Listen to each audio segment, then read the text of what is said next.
আগামীকাল ইউরোপের সান মারিনোর বিপক্ষে ঐতিহাসিক ম্যাচে শক্তিশালী একাদশ নিয়ে মাঠে নামবে বাংলাদেশ।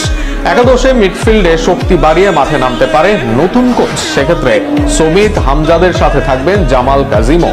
তাছাড়া ডিফেন্সের শক্তির পাশাপাশি দলের প্রথম পছন্দের গোলকিপার হয়ে যেতে পারেন অভিজ্ঞ আনিসুর রহমান জিকো। সান মারিনোর বিপক্ষে ম্যাচ ও সম্ভাব্য একাদশ নিয়ে থাকছে প্রতিবেদন। আগামীকাল অর্থাৎ শুক্রবার রাত 11টায় ইউরোপের দল সান মারিনোর বিপক্ষে মাঠে নামবে বাংলাদেশ। দীর্ঘ প্রতীক্ষার পর আবারও আন্তর্জাতিক মঞ্চে মাঠে নামতে যাচ্ছে বাংলাদেশ জাতীয় ফুটবল দল। ইউরোপের দেশ সান মারিনোর বিপক্ষে অনুষ্ঠিতব্য ম্যাচকে ঘিরে ইতিমধ্যেই সমর্থকদের মধ্যে তৈরি হয়েছে ব্যাপক উন্মাদনা। সাম্প্রতিক সময়ে দলের নতুন ও অভিজ্ঞ ফুটবলারের সমন্বয়ে গড়ে ওঠা শক্তিশালী স্কোয়াডের কারণে এই ম্যাচে বাংলাদেশের সম্ভাব্য একাদশ নিয়েও চলছে বিস্তর আলোচনা।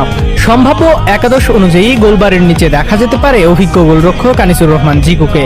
গুরুত্বপূর্ণ মুহূর্তে বিশেষ করে এক পরিস্থিতিতে ভালো করতে পারেন এই সাউথ এশিয়ার সেরা গোলকিপার। রক্ষণভাগে 4 জনের ডিফেন্স লাইনে থাকতে পারেন জায়ান আহমেদ, তপু বর্মন, তারিক কাজী এবং সাদউদ্দিন। সেক্ষেত্রে তপু বর্মন, তারিক কাজী, সাদউদ্দিন 3 জনই বেশ অভিজ্ঞ। সাথে প্রবাস থেকে দেশে ফেরা জায়ান আহমেদ ডিফেন্স অ্যাটাক 2 জায়গাতেই ভূমিকা রাখবেন। মিডফিল্ডে সবচেয়ে বেশি নজর থাকবে হামজা চৌধুরী ও অধিনায়ক জামাল ভুঁইয়ার উপর। ইংলিশ ফুটবলে খেলার অভিজ্ঞতা নিয়ে হামজা মাঝমাঠে শক্তি, নিয়ন্ত্রণ ও ভারসাম্য এনে দিতে পারেন। অন্যদিকে জামালের সাথে দারুণ কেমিস্ট্রিও হয় হামজার। সেই ক্ষেত্রে নতুন কোচের আন্ডারে শুরুর একাদশেই রাখা যেতে পারে তাকে। তাদের সাথে কাজিম শাহ, সমিত সোম থাকবেন, যারা দুজনেই বড় ভূমিকা রাখবেন অ্যাটাকিং এ।